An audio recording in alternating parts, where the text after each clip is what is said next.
If you have noticed the Cantonese, I believe you must have seen there are many very complicated characters. They look like a kind of common Chinese character, but it seems that most of them are not used in Mandarin Chinese.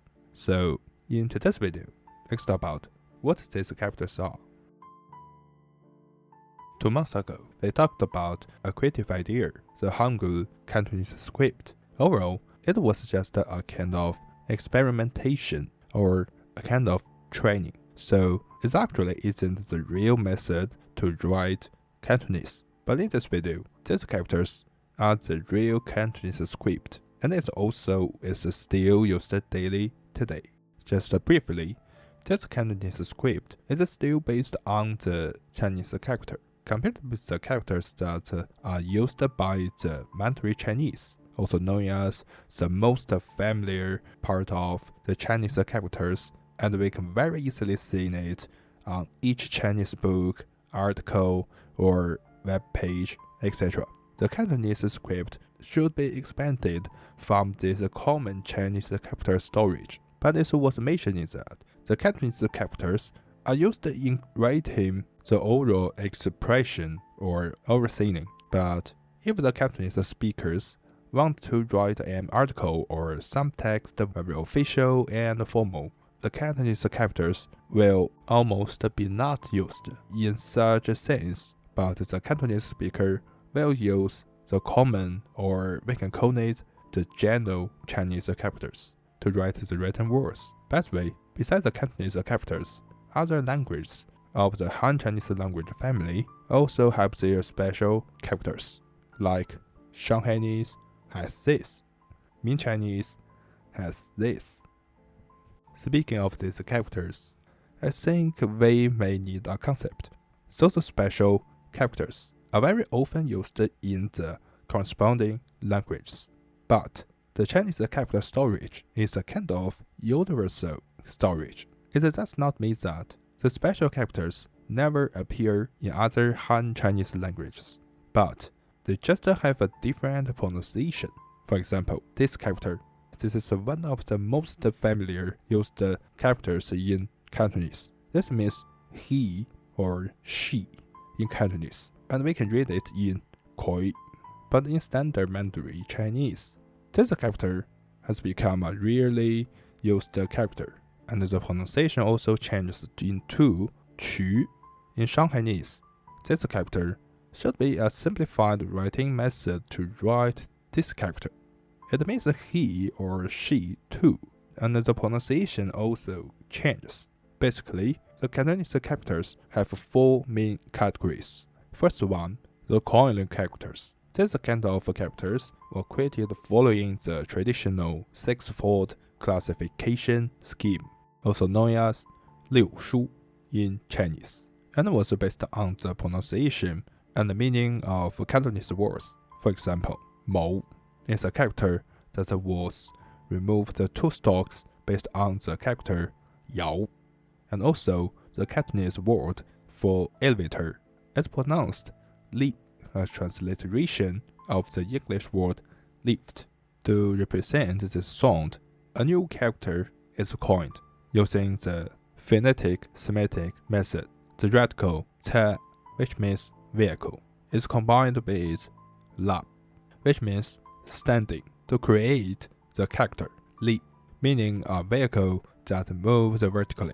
The second one, archaic character. These are ancient Chinese characters that are rarely or no longer used in modern Mandarin or colloquial writing. For example, the character goi, which means weary or tired. Plus, there are some archaic characters that have more meanings in Cantonese, like Teng.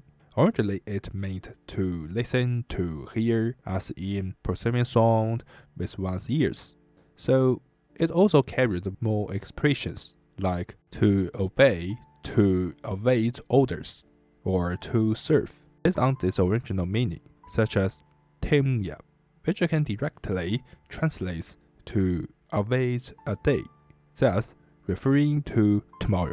The concept of the third one is like the kuyomi in Japanese, which is a way of reading kanji characters using the native Japanese word that matches the meanings of the Chinese character when it was introduced. For example, this kanji, which read Yama in kuyomi and means mountain, but it was read Shan in standard Mandarin Chinese. In Cantonese, there is a similar phenomenon, like this word, ma zai, which means twins, and the first character is read ma in Cantonese, but in Mandarin it's read zi. However, not only Mandarin Chinese, but also Cantonese, ma has a different sounds, but it has the same meaning in both languages. The first one is long characters. There are characters borrowed in Cantonese for their phonetic similarity to a particular sounds. Borrowed characters often acquire new meanings and related to their original sense, like the second character of ta fei means fair, and also is a transliteration of the English word fair. Meanwhile, I think this word swiping card, lu ka, whose the second character is read ka in Cantonese, but in Mandarin Chinese is read ji. Therefore, the character ka probably is also a long character.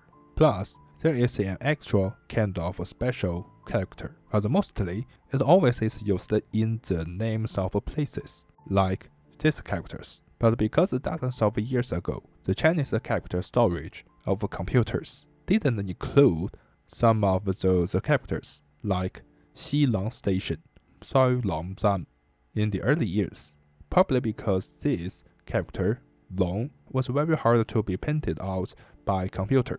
They used another long that has the same Cantonese pronunciation and looks similar to this original long to replace this long. So until 2018, after the character storage expanded, this place name plate finally had its right name.